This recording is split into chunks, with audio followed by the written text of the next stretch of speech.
Welcome back, everyone, for another episode of Ryan, Coop, and the Doc Show. I'm here with my buddies, Arizona sports legend, Bruce Cooper, Arizona dental legend, Dr. Ken Snyder, and I'm backed by my personal clothier, Bad Birdie. My buddies own this company. It's a step up from your melon shirt. They produce that too. I got all sorts of. You've seen me in the cacti shirt on this show. We could do a montage just of the great shirts that I wear from Bad Birdie, and you can get yours at your local sporting goods store, including Dick's and PGA Superstore. I'm gonna buy one for Chris, our producer here. I think we're gonna get him a big old melon shirt. We're gonna do melons everywhere for Chris. All right. So now that we started there. Doc, please help us. What do you got? As the excitement builds, for the playoffs, and we're hopeful with the Suns. I mean, wow, what they clinch about 2 weeks ago, 3 weeks ago. I mean, everything's looking really good. They're tapping on all cylinders. But as we know, a lot of times your hopes go up and smoke with just a turn of an ankle, or it could be a sprained knee or whatever. So my question would be, as the Suns stand right now, which Phoenix Sun could they least afford to lose? Well, I know we've seen Chris Paul go down frequently in the playoffs, and last year we saw Campaign step in very well for him. Chris also missed a significant amount of time this year with a fractured thumb. I think the Suns went 12-3 in his absence. So having said all that, as great as he is and important as he is to the Phoenix Suns, Devin Booker would be my answer. I mean, Devin can take over games by himself. When you need that scoring spurt, if you will, I mean, he can provide it. Devin Booker can give you 40 to 50 points on any given night. Mm-hmm. Yeah, that'd probably be my answer. But my second guy would probably be Mikhail Bridges. I mean, I just think what Mikhail Bridges brings to the team against most other playoff teams, especially in the West, is he can lock down their best wing scorer. And Mikhail, that's my guy. I'm going to stick with him. He got paid last summer. Yeah. Good for him. Yeah, and he's also expanded his role as an offensive scorer as well. So, he can score. Sure. He can put the ball in the bucket. He stretches out the defense on the offensive end, and I just think Mikhail is just a great energy, culture, team guy too. Yeah. And I could easily agree with both of those, and/or Chris Paul. I think the guy I'm most worried about would be DeAndre Ayton, because I think other parts of the Sun, and it would be tough to replace Booker, but they do have some interchangeable parts. I think at center right now is one place that they really don't have an interchangeable part. And if you run into someone like, the Greek Freak or that, I just don't know how you stop them without that guy in the middle. Didn't stop him last year. No, but JaVale McGee has really done a really nice job in his role as a backup. So he gives you a little more rim protection, gives you 6 more fouls, and so.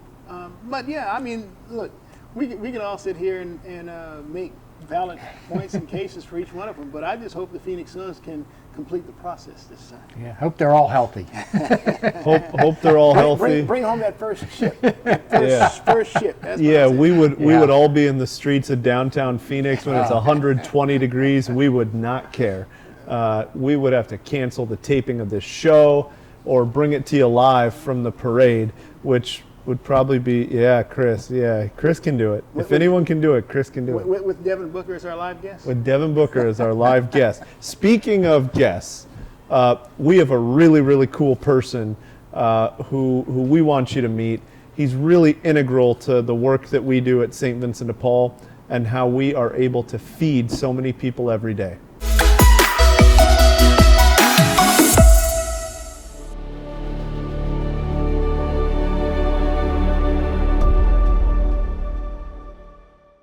Good morning, sir. William Benson is the new kid on the block. How are things going today? Pretty good? Yeah. All right, good job, good job. Appreciate you. He's the evening chef at St. Vincent de Paul, entering his 5th month on the job. I come and greet everybody every morning, no matter what day it is. I greet every volunteer, because if we didn't have them, then we wouldn't be here. So we use a fryer for that. Okay. And then got barbecue sauce, veg, and then Okay. sandwich bread. Sounds good. Benson has a passion for cooking, All right, get that started. one that started at a young age Doing okay today, sir? while helping his mother in the kitchen. I think we got everything we need now. So all the ingredients we need. And my mom is from the South, and she taught me how to make gravy when I was 8 years old. And that was a passion from that point forward, when she showed me how to make that little roux, how to make it real soft, and how to make it taste so wonderful. I asked her, Mom, how do you make that gravy sound? Taste so good. She said, baby, you gotta take your time and make it real slow, and they come out real thick. And then we'll warm it up a little bit, and then we do a little tasting to see how it tastes. Is this your recipe? This is my recipe. Where'd it come from? Come from my mom as well. Well, I enjoy soft Western food, more spices. I like to bring great flavor to people that need to have desire to have a great tasting food, and that's what I try to do, bring great flavor out. And I do everything from scratch. So if they're tasting my food, it's all from scratch. Are you doing another salad today? Benson has been cooking at restaurants around the country for 35 years. He's won trophies and awards for his work. I was in Tucson, Arizona. I've done the first briscoe in Tucson, Arizona. I've been around the block a little bit. I've been doing it for 35 years. But it was at the Urban Corner in Avondale where his cooking caught the taste buds of a St. Vincent de Paul staffer, Coming through, sir, coming through. which led to a strong recommendation Coming through, sir. and a job offer. It's overwhelming because my pleasure is to bring great taste to my food to people. If you don't have the love, then you can't bring the great taste. It's the bottom line. It's got to be in the fingers. It's got to be love into the food. I can smell the powder. I can smell the molasses. Love is about seasonings. Seasoning is always the best. Is this the part where you're putting the love in it right now? That's the part I'm putting my love into it. You're right.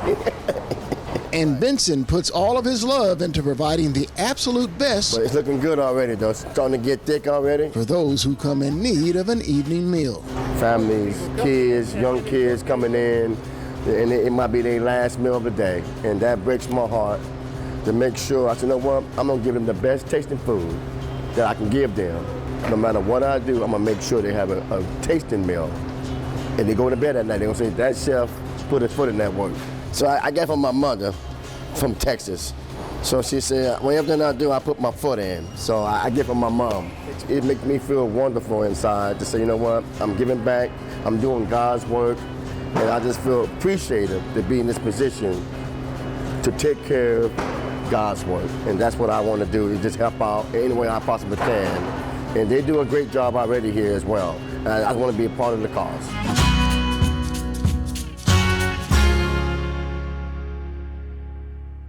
You know, it's amazing. My focus for all these years has been up in the dental clinic, and but there are so many wonderful things that happen here at St. Vincent de Paul, and I love when we have the breakfast every November, right before Thanksgiving, because even though I'll be up on stage doing my thing about dental, when I sit back in the audience, I'm just as amazed as everyone else that all the services we provide, the stories of giving people hope, helping them get to the next rung. And I mean, everyone here, we talk about the Suns who could go down and they could still win.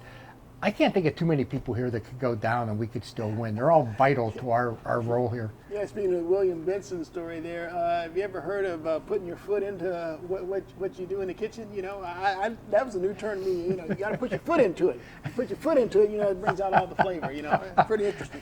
I thought you put your spoon into it. That's what I learned. I don't know. Yeah. So over 4,000 meals a day that we're producing out of that kitchen. Chef William is a huge part of what we're able to do for families, particularly in our family dining room. And boy, that menu, I just looked at it. It was in my box. That menu for the family dining room in April, I may be working late a couple days. Mm-hmm. Yeah, I may be working late a couple days. So the reason that we do this show is to introduce all of you to folks like William. and introduce you to some of the patients who need our help.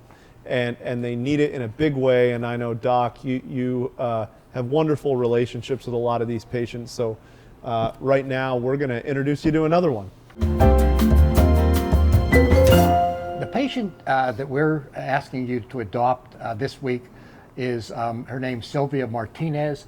She's a 50-year-old, and she has 5 children. She and her husband are married. She hasn't worked in 7 years.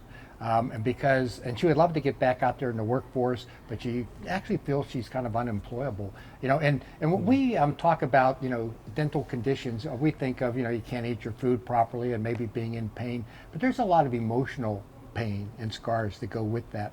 She actually, her upper teeth are in bad repair, quite a few decays that we're going to take care of and some missing teeth. On the lower, we actually need to make her a denture. What's unusual, she has what we call tori. And these are big bony outcroppings. And you can see on her lower arch there, the massive bone. And all that has to be removed before we can even make her a denture that she could wear. And so, and we can actually have the ability to do that in our clinic with the oral surgery residents that come and so forth. But, this lady, she just needs a break. What would you guess on the, outside private office? What do you think the cost to get her, including the surgery, which is pretty expensive? Gee, Doc, that's a lot. I mean, we're going dentures on the bottom and then just major work up top. I mean, to complete her smile and give her the confidence to go out. Man, I would say that would be like maybe a $28,000 job. Yeah, I think that's high. So but I don't know by how much. I'm gonna cut it in half. I'm gonna say 14. Okay, 14, yeah. And it ranges anywhere from $11,000 to $15,000. I've checked with different dental offices, and the surgery really is expensive. They actually, because it's on both sides, it's actually 2 surgeries. And so, but what do you think we could do it here with our oral surgery residents, not costing anything, just basically making the dentures, the filling material? What do you think we could do it for here? This is going to astound you. I was kind of shocked that the surgery needed, along with the dentures, was under 20 grand, to be honest with you. So knowing that cost would be between 11 and 15, I'm going to say 2,500 from our offices. I'll go 1,600. Believe it or not, $900. No way. Geez. Yeah, it just takes one person to plop down $900 Come to on. change this lady's life. That's what we could do. Hold on. Let's talk about that for a minute. Sylvia came to us. She described that she felt unemployable. Yeah, Right. I mean that, and it's just that, cosmetically, when someone opens their mouth, and I've seen up in your offices there, Doc, in the dental clinic there, the wall of smiles there. I mean, the befores are just absolutely, terrible. I mean, I'm trying to find a nice word, a euphemism to put it. It's just heartbreaking to see that, and then yet you see the after, and you say, my gosh, what a great God. And look, Sylvia deserves to have her before and after on your wall of smiles, because I mean, what she's going through right now is just heartbreaking and devastating, and to give her confidence to get back out in the workforce and to be amongst people and not fear being with no shamed. lower teeth, she can't even swallow her food properly, chew it properly. And I mean, I don't want to suggest that I think $900 is easy and that everyone's forking over. Right? It's a lot of money. It's a big donation to help. So it's a huge donation. But we're talking $900 for an investment, not only in the confidence and the, self-esteem, which is enough in itself, but we're talking about the economic change in her life to be able to work every single year. Yeah, and to be able just to chew and swallow food correctly, it would be great as well. Come on. Yeah. All right, look. If someone out there is not going to do it, I'm going to. Wow. There you go, Ryan. Wow. You're the man. You're the bird man. All right, move on to something else before someone's cutting onions. Why don't we move Well, this? that was was a so, terrible well, spot to pause. That was so overwhelming. But you know what? I'm curious to see what the answer to our riddle was last week. I mean, the commonality between Alexander the Great and Winnie the Pooh. I got to know that.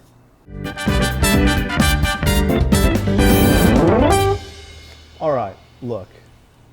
The question for everyone was, what do Alexander the Great and Winnie the Pooh have in common? Coop's best answer that he could muster was that they both like honey, No, the one's fictional and the other's real. That was better. which is not verifiable at this point. And so, Coop, you're not going to be pleased with this.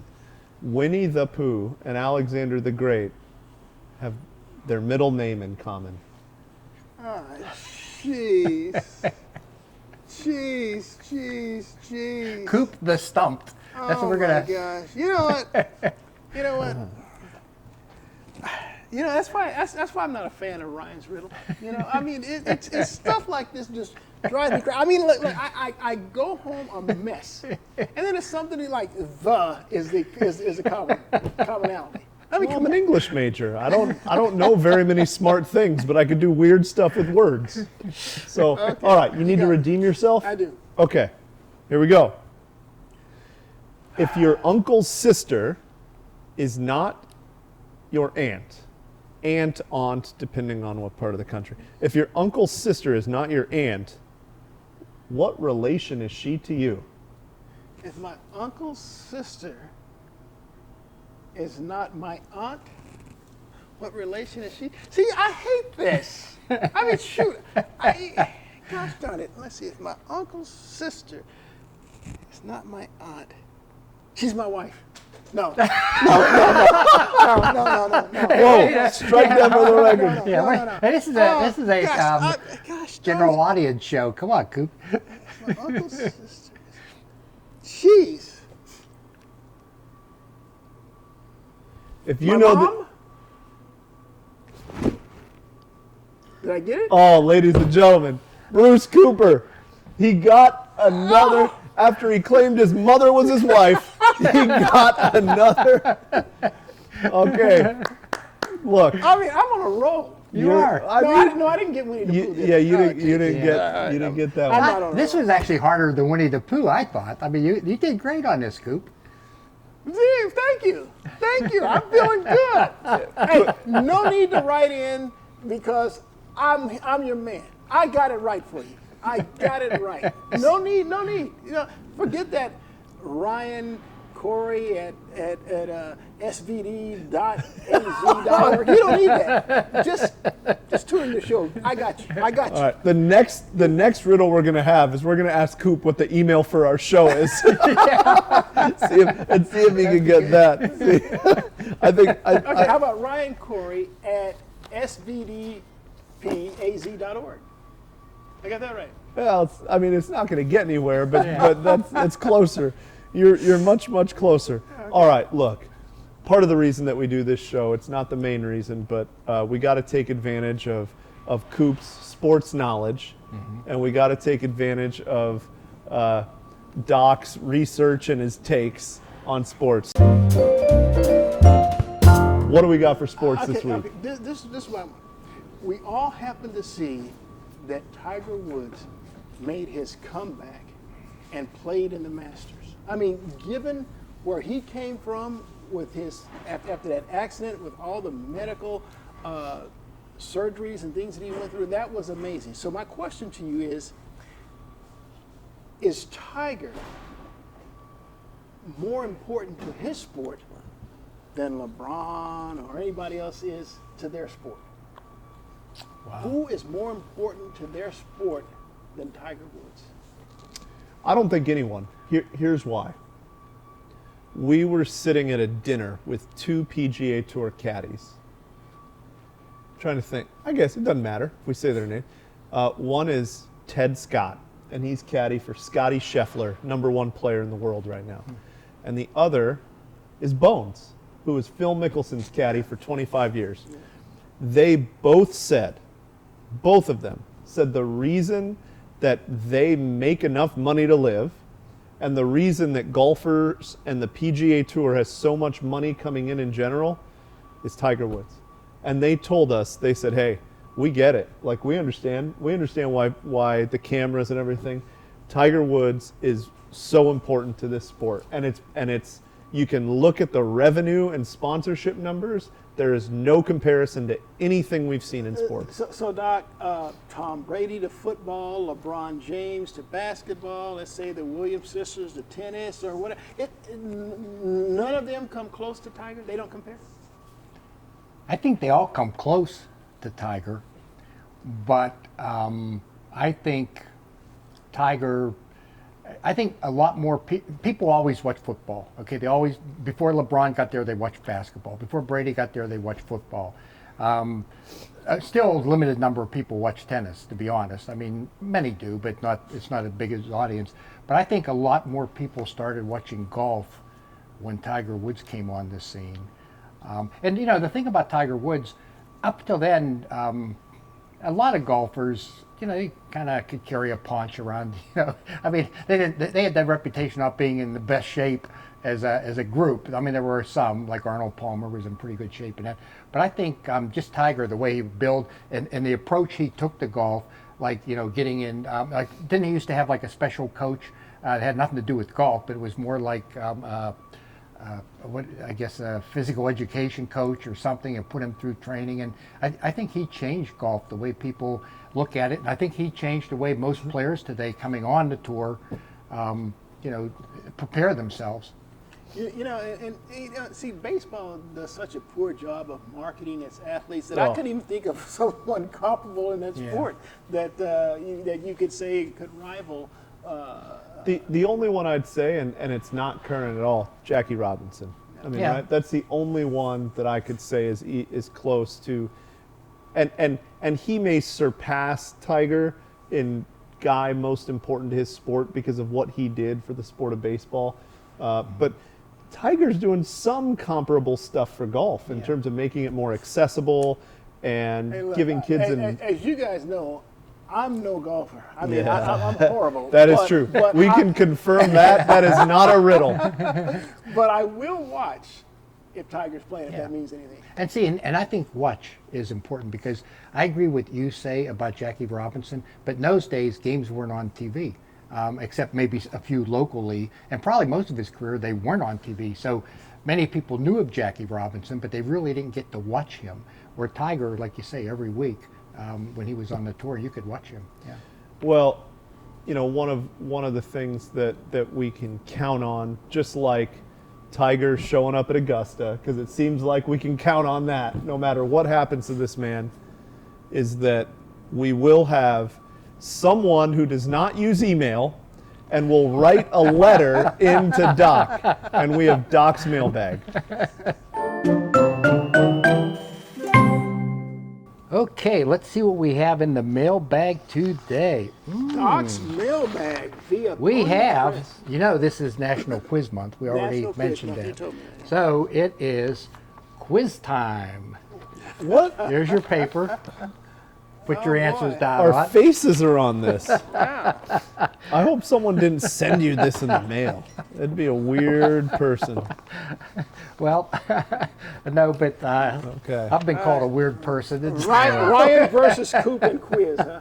Yeah. I feel like I'm back in school now. So here's the scoop. The American Dental Association gave out a survey to the public, a quiz, if you will, just to kind of test their knowledge of, you know, dentistry and how they should take care of their teeth and home care and things like that.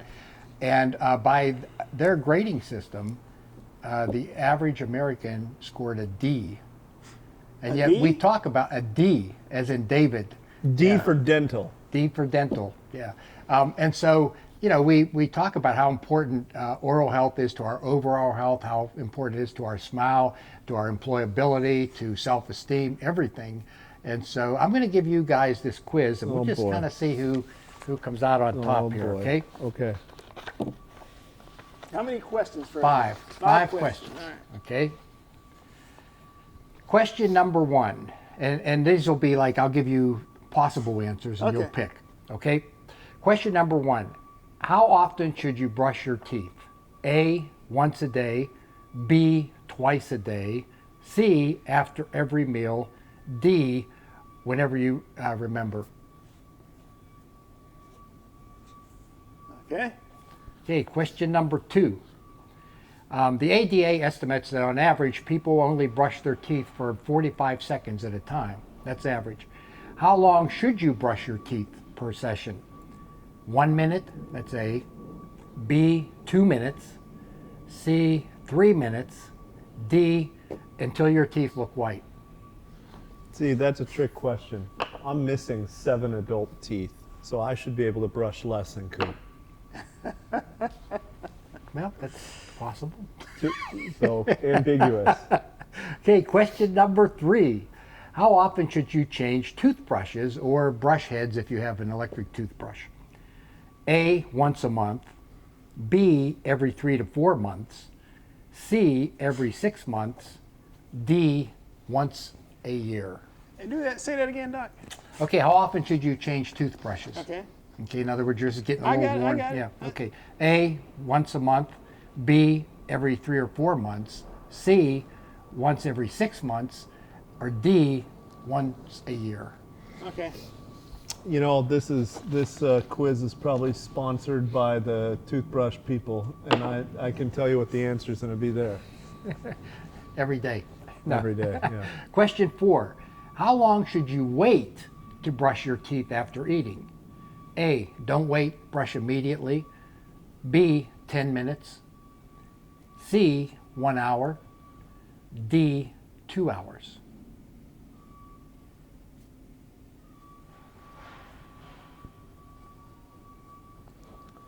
You can start to see why a lot of people failed this test. Yeah, I can see why people don't follow all these rules, man. Question, oh, you're racing over there? Oh, no, No, okay. my pen kind of went. Okay. went a little- Question number 5 and the final question.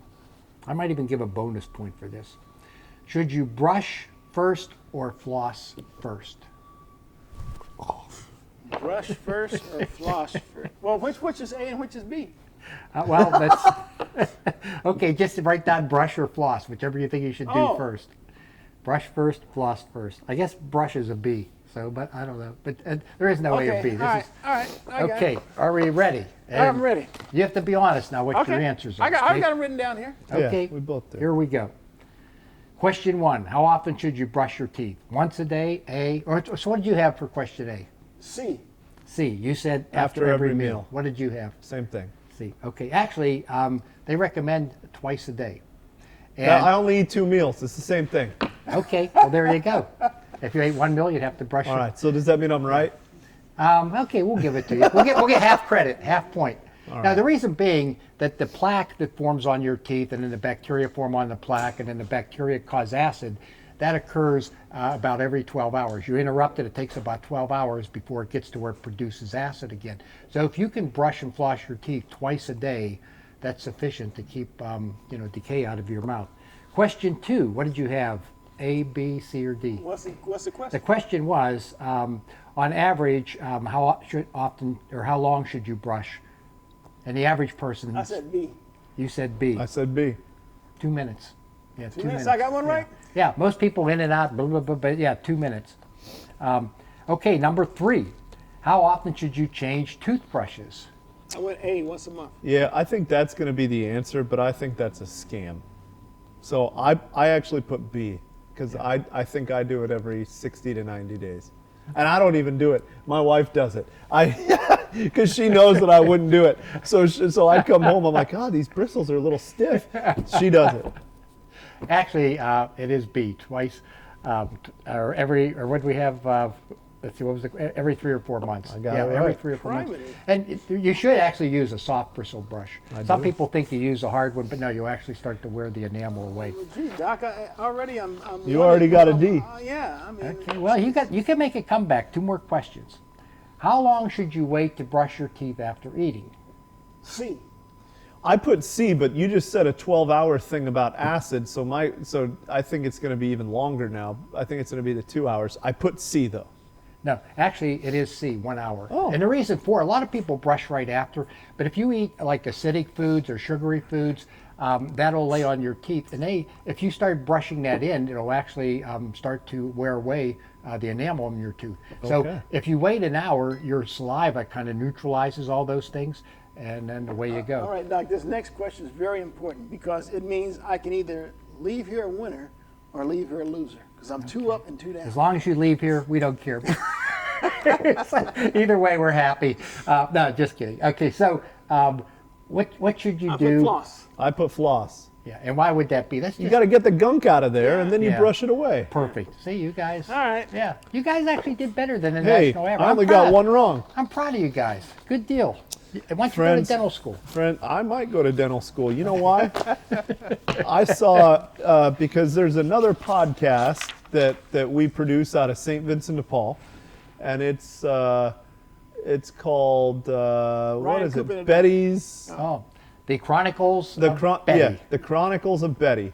And it's a great story about a lady who's now going to dental school. Hey, but she's now an American citizen. She's now an American citizen. She's spent many years working as a dental assistant here, and she's going to dental school now. And so she and another lady, Betsy's Journal, third podcast out of the St. Vincent de Paul studios here. Great inspirational stories. So, hey, you know what? I might go to dental school. I might get out of this business, but they would not allow me to wear Bad Birdie. Have I told you about Bad Birdie? Tell us about that. I'm just How kidding. about Bye Bye Birdie? All right, well, Bye Bye Birdie is true. And Doc, if you're true to your teeth, They won't be false to you.